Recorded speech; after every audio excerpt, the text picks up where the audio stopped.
tulis buku harga 500.000, ternyata cuma 150.000. Marginnya lebih besar. Hati-hati Pak, memang ini birokrat memang kadangkala busuk. Lapor SPJ, ada SPJ-nya tidak ada perjalanannya, dan sopirnya disuruh pergi tanda tangan. Ketawa kok karena banyak begitu di sini. Hati-hati Pak, orang masuk neraka itu gara-gara margin. Margin. Kenapa impor padahal garam ada di Indonesia?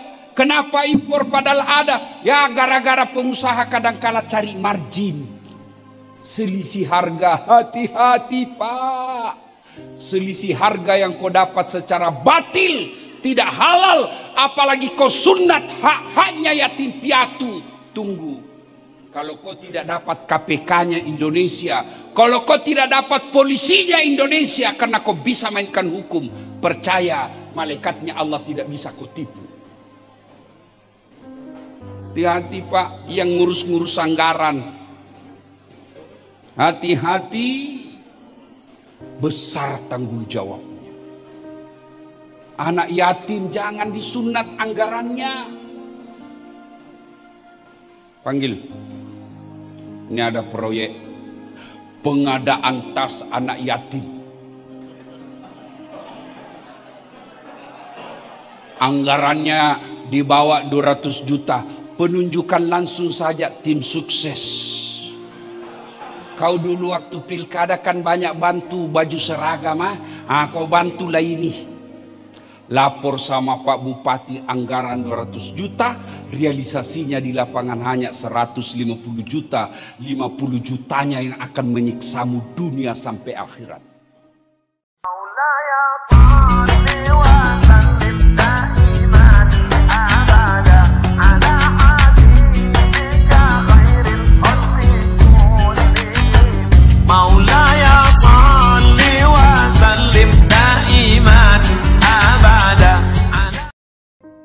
Waqala idzan Bismillahirrahmanirrahim. Ya ayyuhalladzina, tunggu dulu, masih ada satu. Siapa lagi yang bisa mati kafir? Mereka yang masuk pegawai nyogok.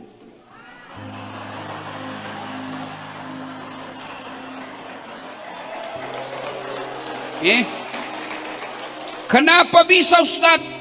Karena jumhur ulama berpendapat orang yang masuk jadi pegawai karena nyogok, dia singkirkan orang yang baik, dia lulus karena nyogok, maka selama dia terima gajinya, selama itu dia makan uang sogok.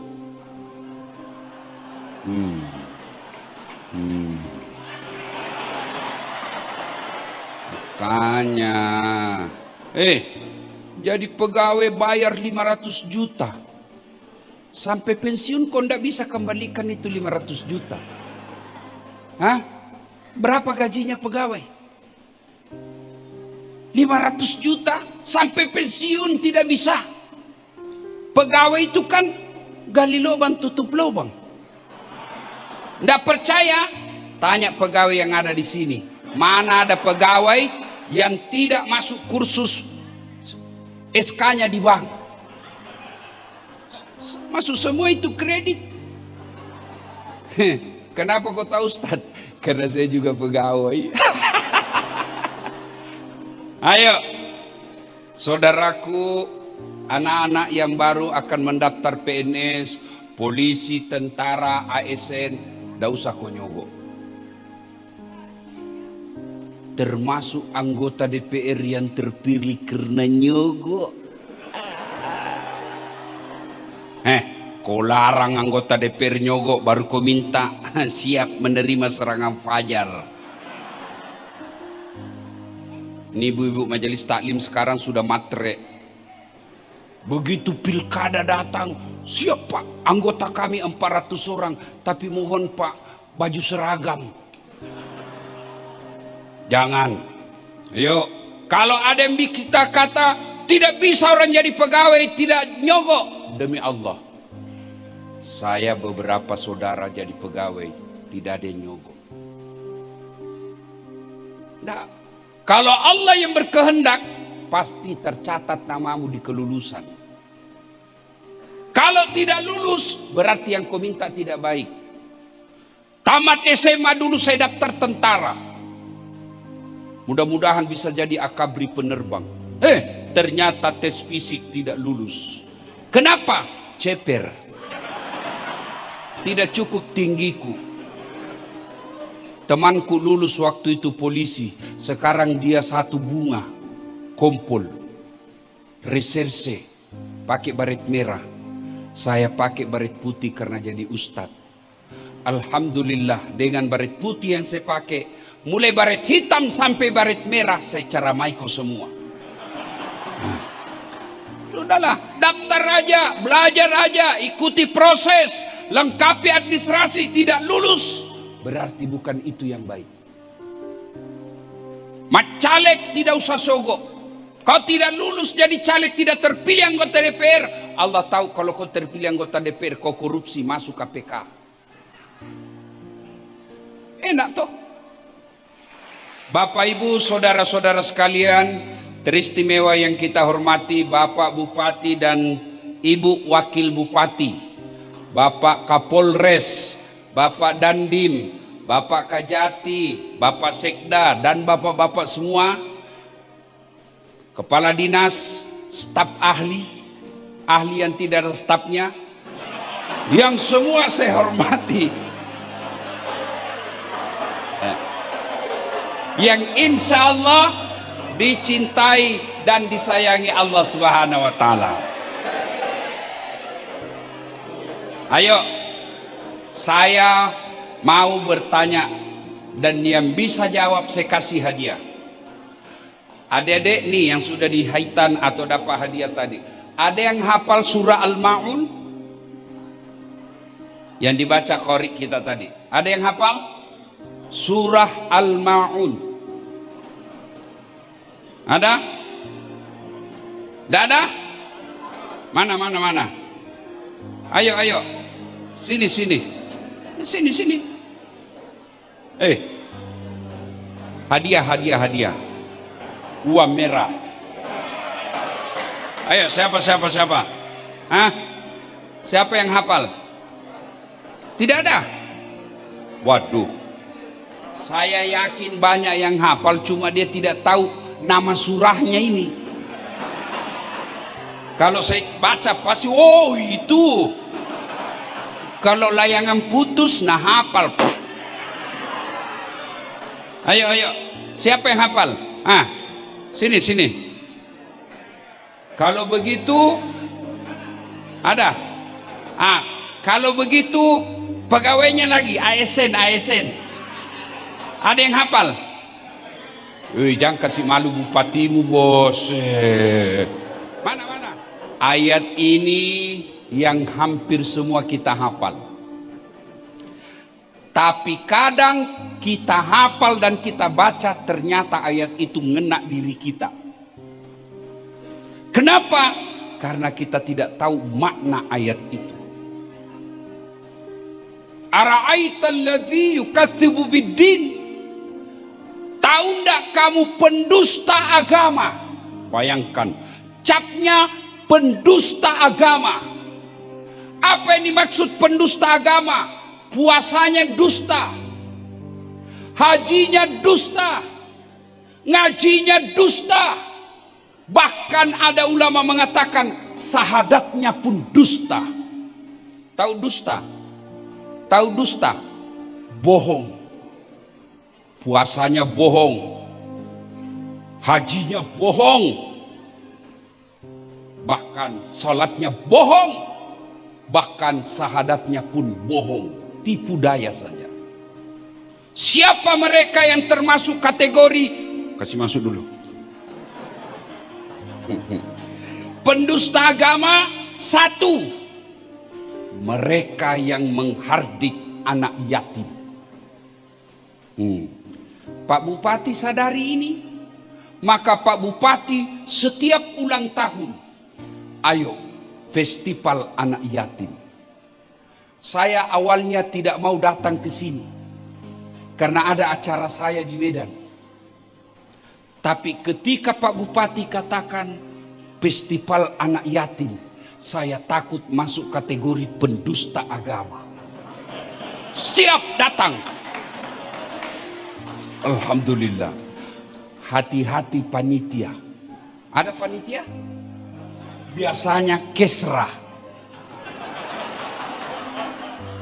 Hati-hati. Jangan sampai harga ditulis 1,5 juta, isinya 800.000. Hehehe.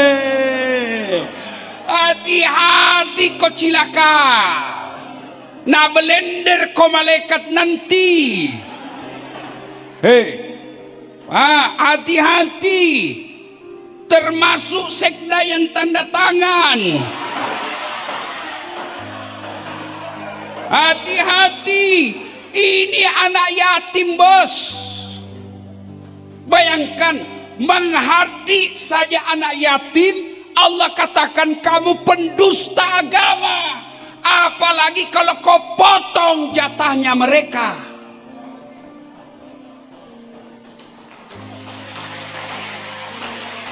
Tulis buku harga 500.000. Ternyata cuma 150.000. Marginnya lebih besar. Hati-hati Pak. Memang ini birokrat, memang kadangkala busuk. Lapor SPJ. Ada SPJ-nya, tidak ada perjalanannya. Dan sopirnya disuruh pergi tanda tangan. Ketawa kok karena banyak begitu di sini. Hati-hati Pak. Orang masuk neraka itu gara-gara margin. Margin. Kenapa impor padahal garam ada di Indonesia? Kenapa impor padahal ada? Ya gara-gara pengusaha kadangkala cari margin. Selisih harga. Hati-hati Pak.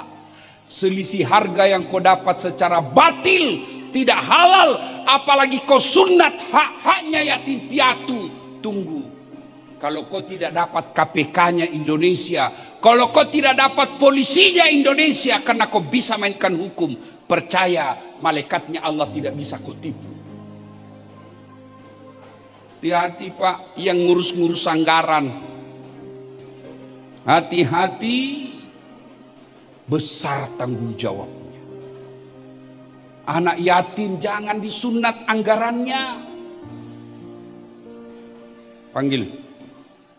Ini ada proyek pengadaan tas anak yatim. Anggarannya dibawa 200 juta. Penunjukan langsung saja tim sukses. Kau dulu waktu pilkada kan banyak bantu baju seragam. Kau bantulah ini. Lapor sama Pak Bupati anggaran 200 juta, realisasinya di lapangan hanya 150 juta, 50 jutanya yang akan menyiksamu dunia sampai akhirat. Apa kemenangan yang didapat setelah menjadi tim sukses? Kemenangan kita apa? Terpilih orang yang kita mau. Jangan lagi minta proyek.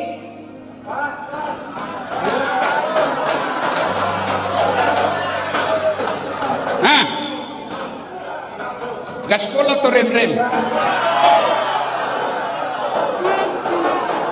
Dan biasanya bupati sama wakil bupatinya berselisih gara-gara tim sukses. Datanglah menghasut tim sukses. Bu, bagaimana ini Bu? Kenapa semua diambil sama ini? Hati-hati Pak. Demi Allah, jabatan 5 tahun saja, tapi tanggung jawabnya kau bawa sampai mati. Bahkan ini anak yatim seperti ini Pak Bupati, mengusap kepalanya itu adalah bagian dari perintah agama. Usap.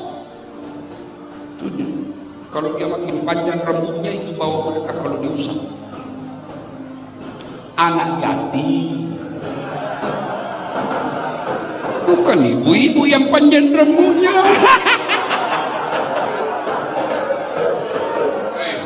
Ini kan Pak, ibu-ibu banyak protes saya Bupati. Dia bilang lebih banyak laki-laki selingkuh daripada perempuan. Saya bilang sadar kok Ibu. Sama banyaknya. Kenapa? Karena laki-laki selingkuh juga sama perempuan. Berarti sama jumlahnya toh. Masa laki-laki selingkuh sama laki-laki? Lebih hancur. Bu. Bu. Jangan percaya film layangan putus. Itu menghasut dan memprovokasi rumah tangga muslimah. Masa ada laki-laki baik-baik, sholatnya bagus, sedekahnya baik, tampangnya baik, tutur katanya lembut, masa dia pergi berselingkuh? Itu tidak masuk di akal. Akhirnya kami yang baik-baik ini kok curigai juga. Yang bener aja bos. Sampai pulang, sampai HP-nya suamimu kau periksa.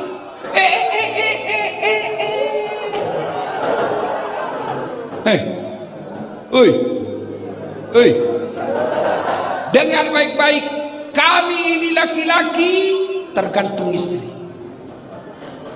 Kalau istrinya baik, tutur katanya lembut, penampilannya menawan, tidak mengganggu, dia urus anak-anaknya di rumah, dia hormati mertuanya, biar perempuan mana yang goda, dia akan berkata, ada bidadari surga di rumah. Tapi kalau suka ngomel, kita pulang daster tinggi sebelah, kelihatan tali BH, mukanya penuh bedak tebal, dia kasih bontek matanya di sini. Amat bontek, orang Bugis bilang ketimun. Bodaknya di sini tebal, nonton di angka kakinya satu, nguap kelihatan keteknya. Bagaimana suamimu tidak stres? Kalau pulang suamimu kau sambut, bila kamu di sisiku, hati rasa nyaman. Ini pulang suaminya apa lagunya? La la la la la la, panggil aku si Jablay.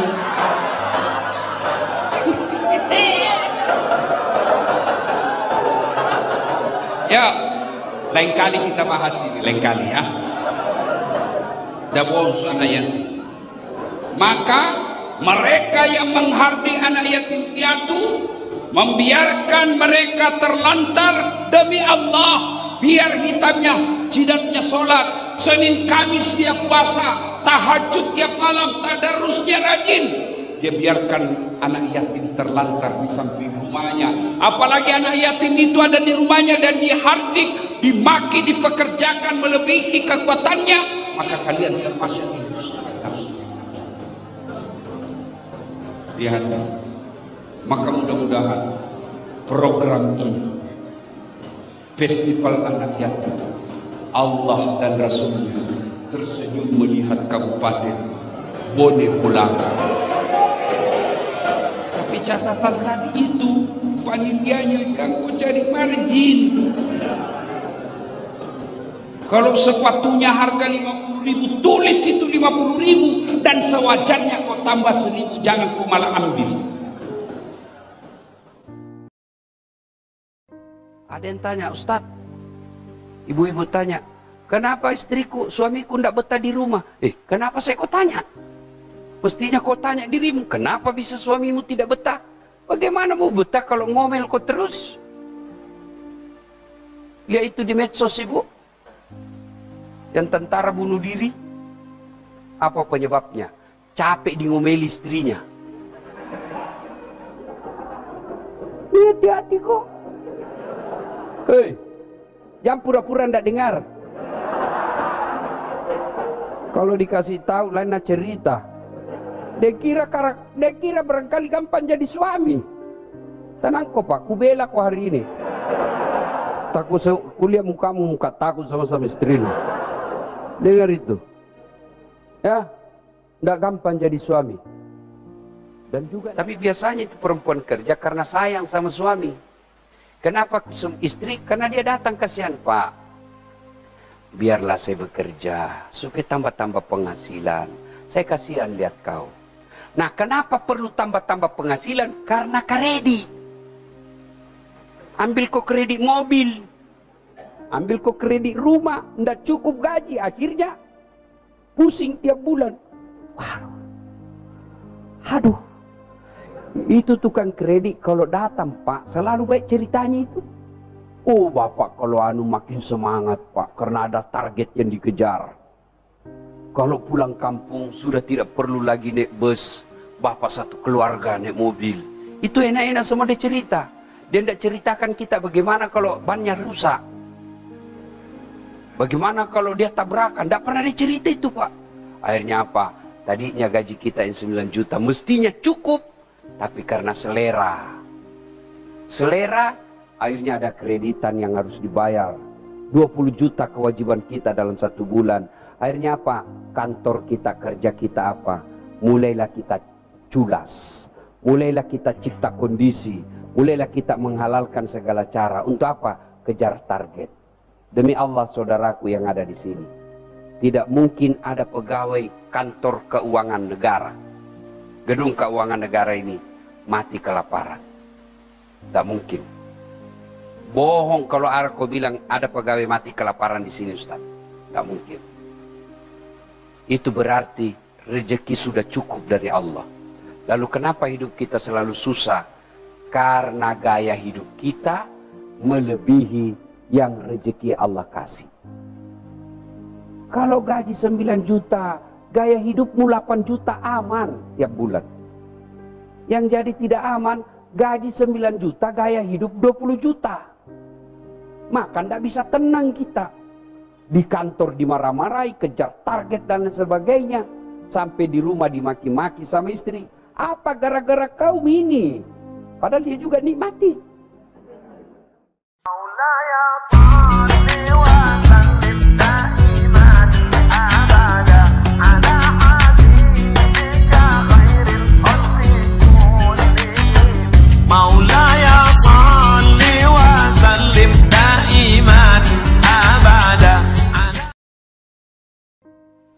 Tidak masuk akal.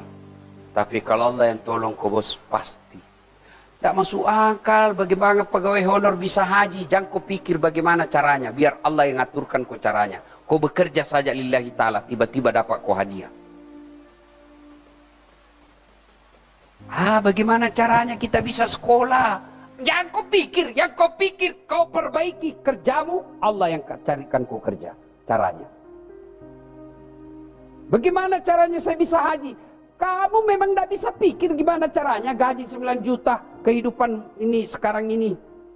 Kami pikir itu Pak. Yang Bapak pikir saja bikin mimbar. Bikin mimbar yang baik. Bikin mimbar ini. Ya bekerja dengan baik.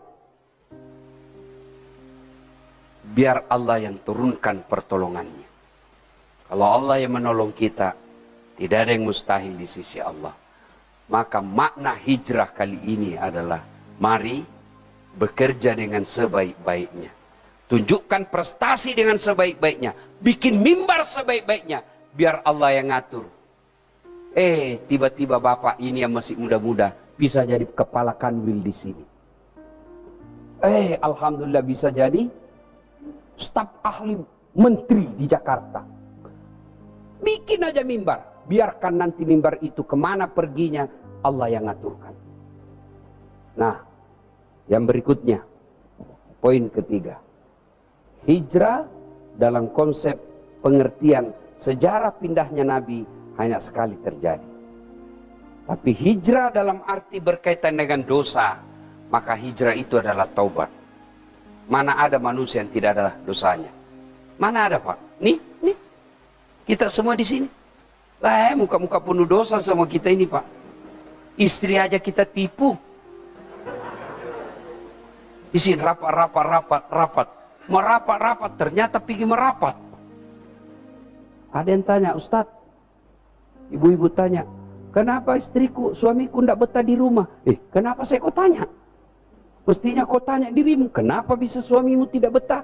Bagaimana mau betah kalau ngomel kau terus? Lihat itu di medsos, ibu.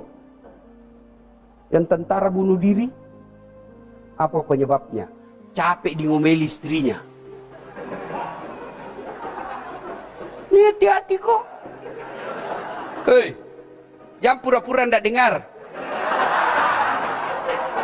Kalau dikasih tahu lain cerita. Dia kira barangkali gampang jadi suami.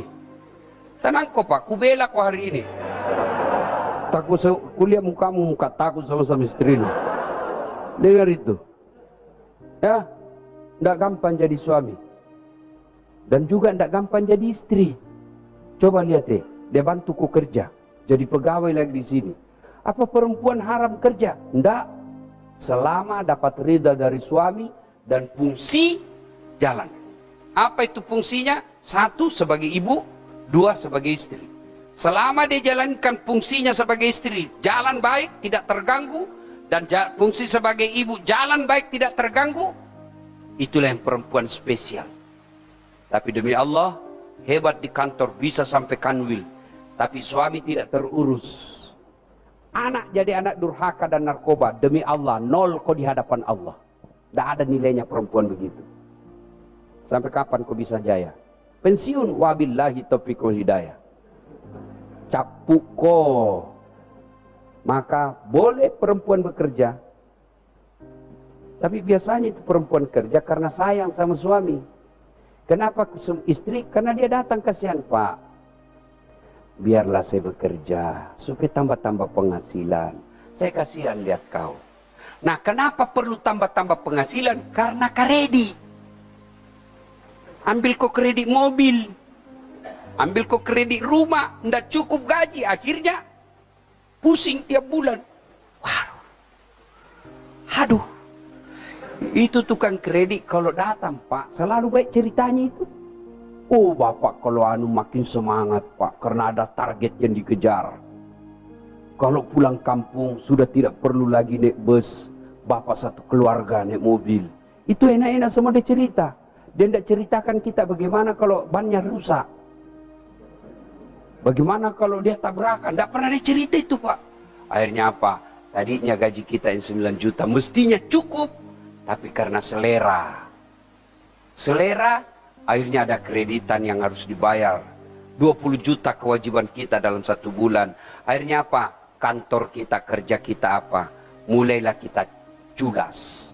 Mulailah kita cipta kondisi. Mulailah kita menghalalkan segala cara. Untuk apa? Kejar target.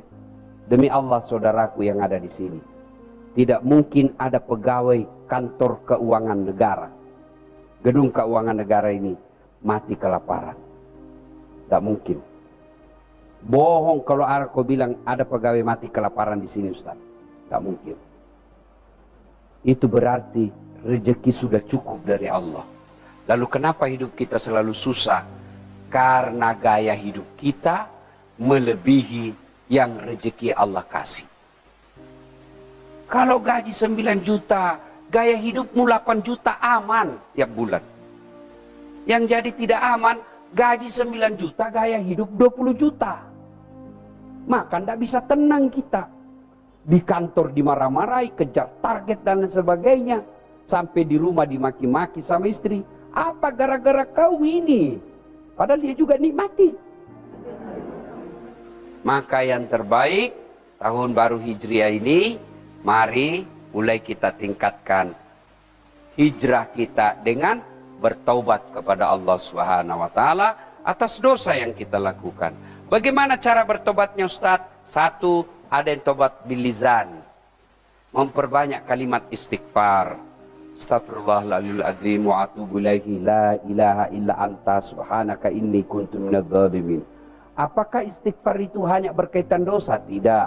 Kalau istighfar hanya berkaitan dosa, maka mestinya Rasulullah tidak perlu istighfar. Karena Rasulullah tidak punya dosa. Tapi sejarah membuktikan Rasulullah sekali duduk 70 sampai 100 kali istighfar. Satu kali duduk, tidak ada dosanya itu. Nah, istighfar itu kenapa? Karena kita merasa bahwa ibadah yang kita lakukan, amal yang kita lakukan belum bisa membalas nikmatnya Allah Subhanahu wa taala. Dengan cara apa? Melazimkan dan membiasakan diri sholat sunnah taubat. Selesai sholat maghrib, nunggu isya, silahkan lakukan sholat sunnah taubat kalau sudah sampai di rumah. Berapa rakaat? 2 sampai 6. Artinya apa? 2 rakaat baik, 4 rakaat bagus, 6 rakaat lebih utama.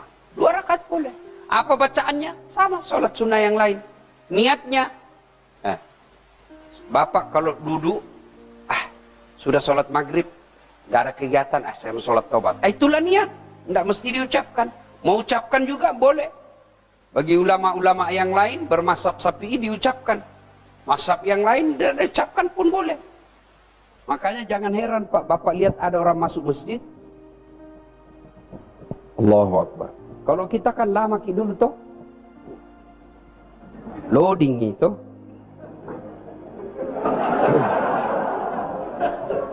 Itu dia lagi ingat hafalannya Pak.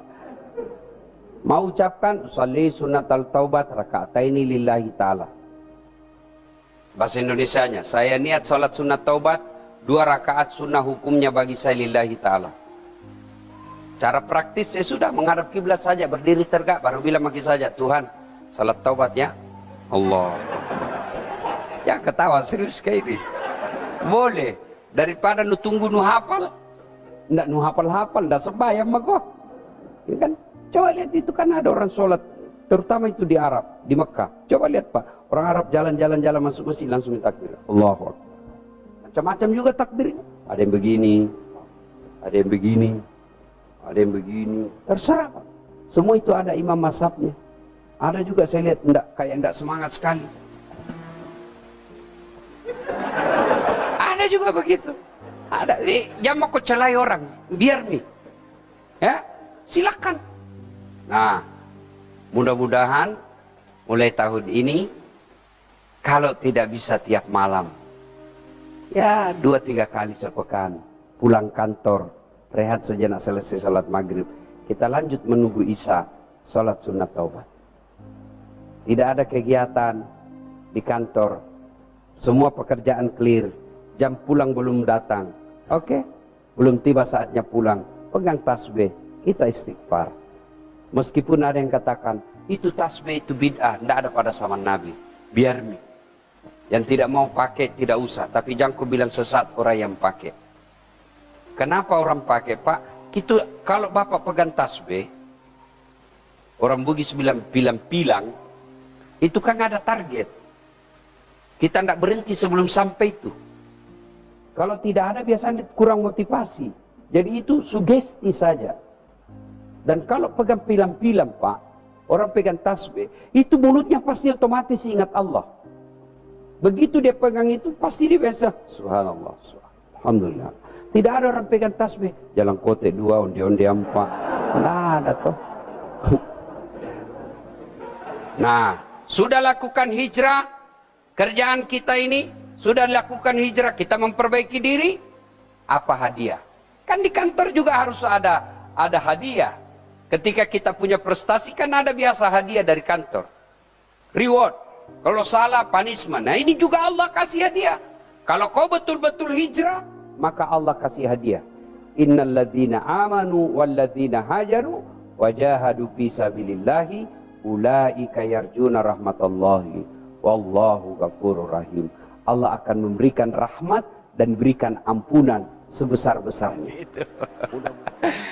Bapak Ibu saudara-saudara sekalian, saudaraku, ini bukan kisah film kartun, ini bukan sinetron patolo-tolo, apalagi film India, mau pi habis baru datang polisinya.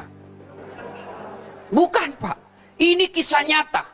Lalu apa kaitannya dengan kita mengambil kisah hijrah?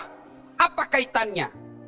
Saudaraku, mari hijrah di tahun ini dengan cara apa?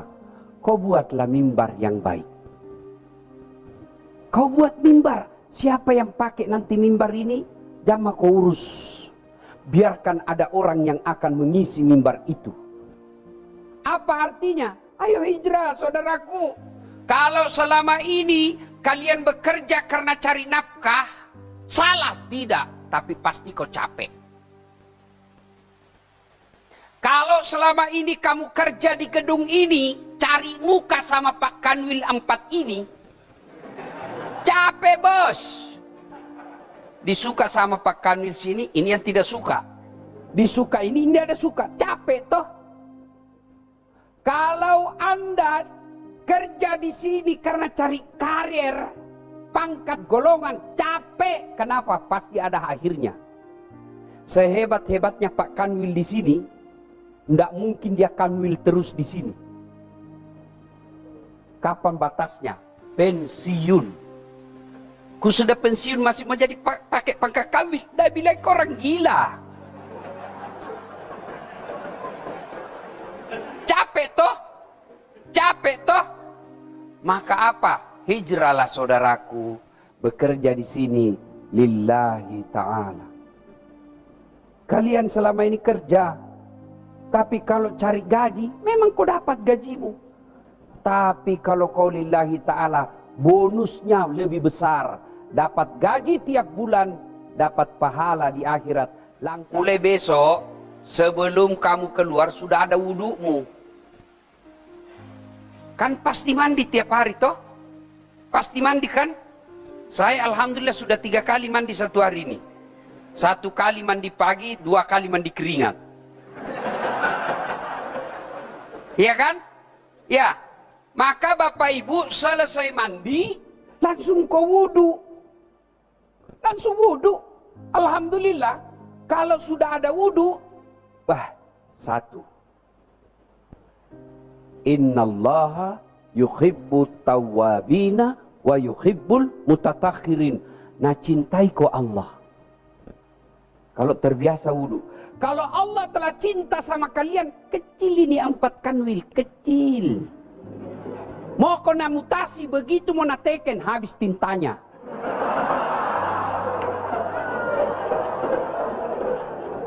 Iya, kalau Allah ya mau tolong Pak. Iya kan? Maka langkah-langkah kakimu dari rumah, jihad fisabilillah. Ada wudhu dulu. Sudah itu ada wudhu, sudah cukup? Tidak. Sempurnakan dengan apa? Doalah dulu sebelum keluar rumah. Panggil istri. Sayang, sedekah kau dulu. Sedekahmu kepada istri cium jidat. Itu Nabi setiap mau pergi keluar, pasti beliau sedekah pada istrinya. Apa sedekahnya? Cium jidat. Jadi mulai besok Pak, sedekah sama istri. Nih, kalau nak lupa suamimu, kasih ingat. Woi Pak, sedekah. Itu. Jangan ketawa, serius orang ini. Kalau belum bisa kau belikan berlian istrimu, belum bisa kau belikan baju istimewa buat istrimu, sedekahlah dengan apa? Cium jidatnya sebelum kerja. Wah, lalu istri juga. Seperti mamanya Cek di rumah. Istriku, kalau sudah... Kenapa kau ketawa, istriku?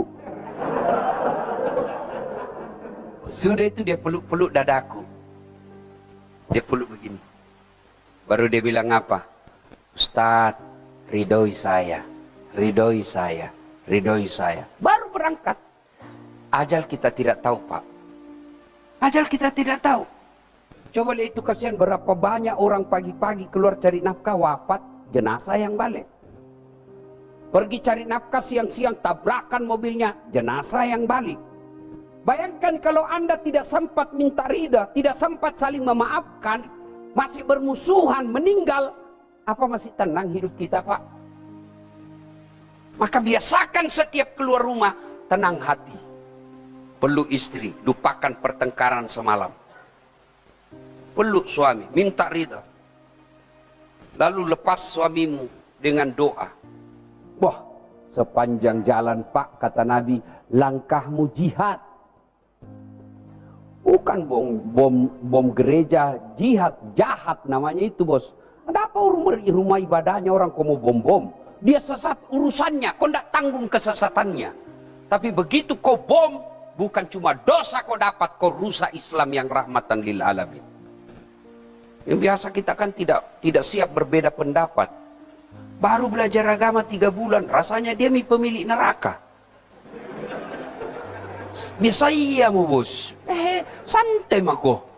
Sedikit-sedikit neraka, nenek nu patah. Kayak dia aja pun, kayak dia panitia hari kiamat. Biasa mu bos. Jangan mako bilangnya orang yang tidak pasang jenggot jelek, rendah imannya, tidak. Saya kan masuk daftar Ustadz tidak sunnah. Iya ada namaku di situ kasihan.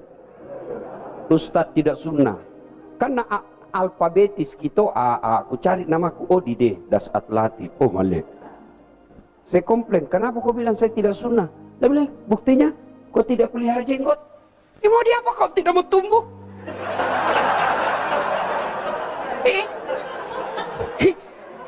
Iya kan? Sudah ku kasih minyak, marah istri saya. Dia bilang kau kasih kotor-kotor bantal.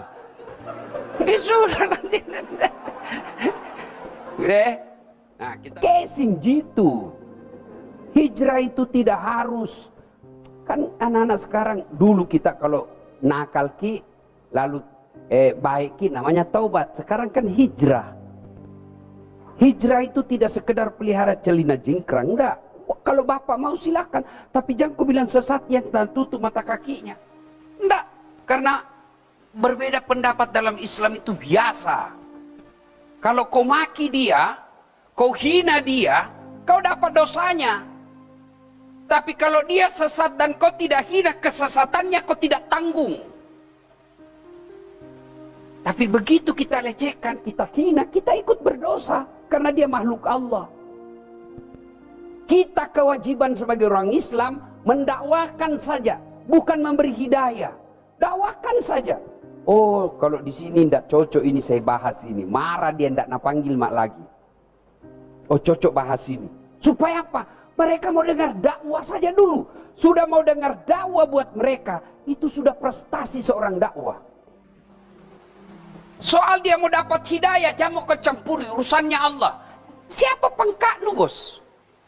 Apa kita punya ilmu? Kurang apa dekatnya Allah dengan Rasulullah?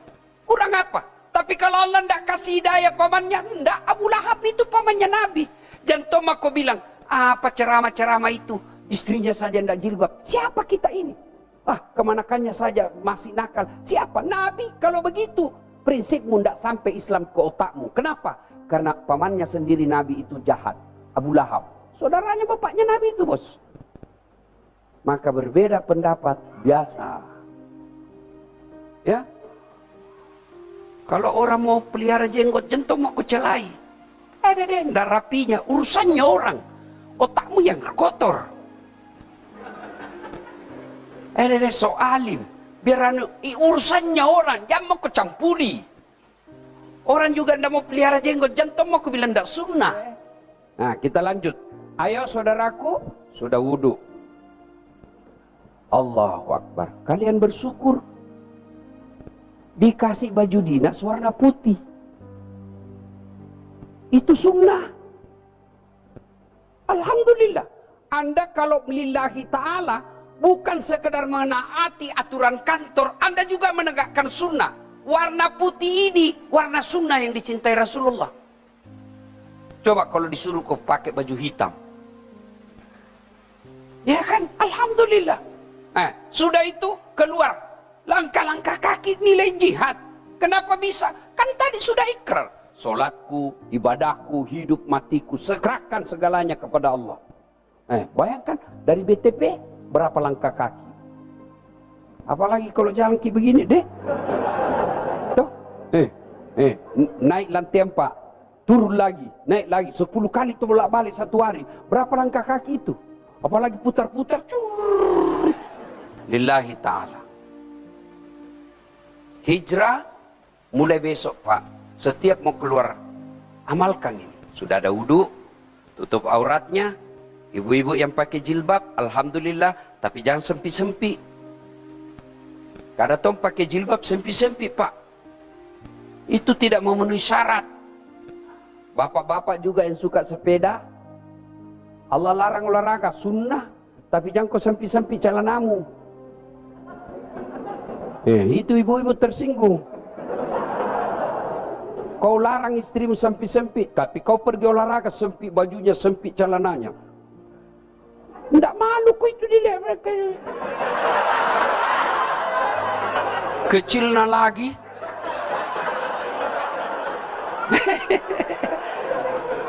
Pak, ini yang hobi sepeda. Saya di Makassar lagi kampanye sepeda syar'i. Apa yang salah kalau kita pakai peci? Apa yang salah kalau kita pakai gamis? Bayangkan kalau bapak lagi sepeda yang sempit-sempit itu ditabrak mati. Bapak mati dalam keadaan mempertontonkan, menonjolkan auratnya. Tidak malu ketemu malaikat maut. Malaikat maut jengkecan ini, kajil-kajil sekali ini.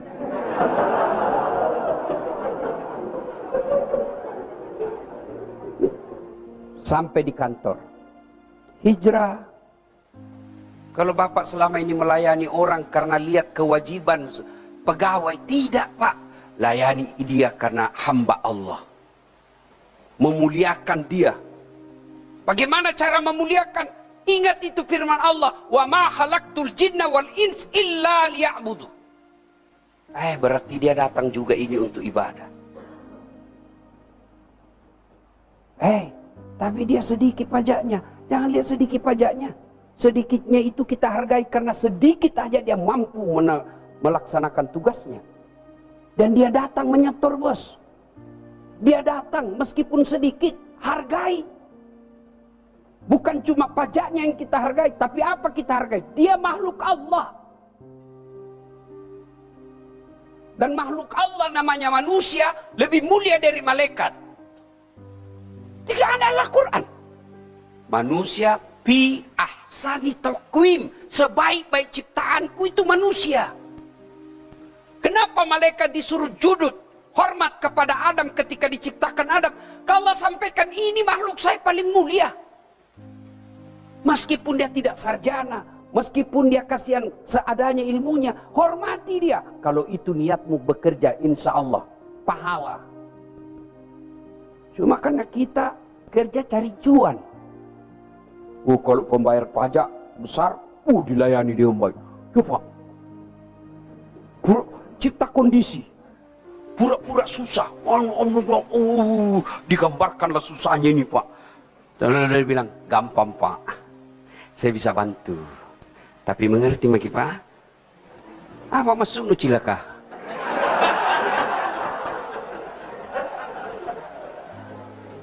Itu kalau masih banyak insan-insan begitu di sini Pak, percaya penghasilan kalian tidak berkah.